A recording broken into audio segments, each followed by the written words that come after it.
What's going on? It's your boy DameSmiff, and tonight we're going to talk about a kind of a heavier topic, but we're going to keep it a little, light in terms of maintaining the conversation. But it's a heavier topic in terms of bullying, harassment, and understanding the dynamics between people. So, if you're interested in conversations like this, make sure you hit the like button so that way we can have more people see this video and actually enjoying the conversation, and then hit the subscribe button so that way you can see my latest video as soon as it drops. So today we're talking about the men who harm women to harm men.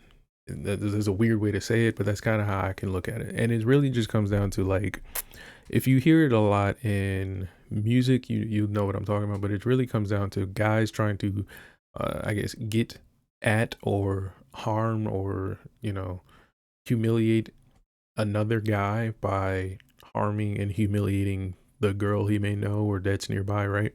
And we've seen this in, like, TV entertainment a lot. It's always a thing where, like, you know the damsel in distress. You've seen it in Mario with Bowser and stuff like that. It's basically you put a target on what you think someone cares about, and that's supposed to, I guess, motivate them to fight you. I guess that's the thinking behind it, right? And so we're really breaking it down today or tonight, this evening, in about how it's shaped in hip hop and music in general, and how we generally view it as the audience. So usually when I first have seen situations like this, in real life, it was always like little stupid, like, childhood stuff, like, typical schoolyard stuff, like boys and girls trying to date and stuff like that. But when it goes into hip hop, you really start to see that there's more emotion attached to this than you'd like to admit, especially from older gentlemen. And there's really comes down to an ego and pride thing, right? So there is a conversation between the relationship between men and women, and how this relationship is supposed to manifest itself either on the songs or on stage, or on TV and on camera and stuff like that, right? But I think what a lot of people miss is that there is a lot of dissonance between why people engage in these relationships and then how people have to deal with, I guess, relationships after breakups and stuff like that. So when you're considering, let's say, lyrics, when you hear rappers be like, that's why I smashed your girl or stuff like that, like, you hear it on the famous Tupac song, and then after that you pretty much hear it in every other rap and R&B song ever, where some guy is trying to get some other guy's girl. And this kind of evolves into a thing where now you have a lot of dudes who are in the industry where they're all okay just dating the same girl, and they're kind of in this polygamous relationship. It's just that today there's no beef records about it. Like, the guys have kind of, like, moved the emotions from fighting each other to just fighting with the girl again. Like, they just are, all three guys are just arguing with the girl on three different phone calls, if that makes sense, right? So today's hip hop kind of has that same equation of, I'm trying to get this girl to get back at you, man, but it's in a different, let's say, color. So now we have a lot of rappers who will allow a relationship to, fully end. Like, there's no, like, trying to dirty mag, or they're not trying to cheat anymore. They will let it completely and fully end, even if there's, like, a full family involved, like kids and everything. And then when that relationship ends, this new guy will then try to date that girl as if he can compete with her ex. And that's generally how a lot of these songs have been written. They're not necessarily written in the sense of, like, I just like this girl and she happens to have had an ex. It's usually that the ex plays a huge role in why this girl is attracted to him. So why is this interesting to me? Well, this is interesting to me because it does shape how a lot of people will view relationships in their writing and how they're going to write music. So when you're considering, let's say, the typical love song tropes, they don't land the same way when the foundation is not right, if that makes sense. So if a guy is talking about, like, a girl in a song, and he wrote an R&B song, and he's talking about how much she's loyal and she loves him and all this stuff like that, and they're gonna be together forever and all this stuff. But the way they met was through kind of like a hookup, and they just kind of happened to keep, on and off seeing each other over and over and over again. That's not necessarily a demonstration of any of the things that they are claiming that this girl is in the song. So there's a disconnect between like what you saying this girl is and how your relationship is shaped, which is why you'll see then like reality shows and all this stuff kind of really highlighting these relationships for celebrities, and they're not what most people have thought them to be. So whereas you think someone's in a monogamous relationship, they're not. And where you think somebody is in like a, situationship, or maybe they're single, they're actually in a full-fledged monogamous relationship. So you just never know, really. So how do you as the audience take this, and how do you kind of navigate who you listen to, who you appreciate, and what's really, information versus entertainment? How can you tell the difference?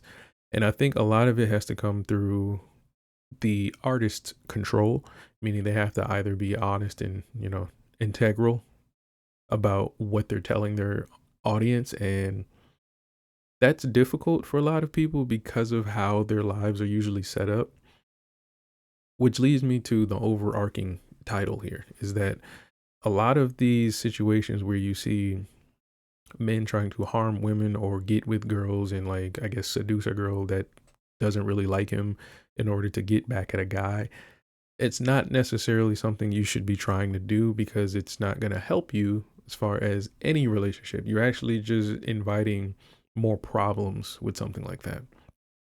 So it kind of begs the question of why a guy would do that.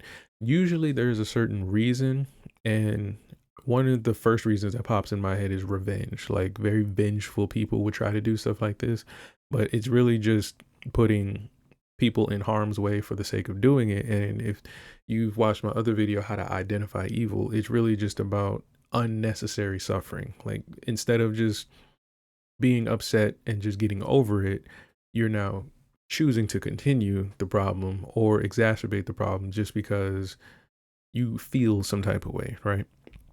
And so a lot of these guys will tend to target innocent people or people that society would deem precious. And this is a way for them to actually be able to fulfill that kind of, I guess, feeling that they're looking for, of feeling as if they're dominating somebody, but they're actually just harming somebody who has nothing to do with it.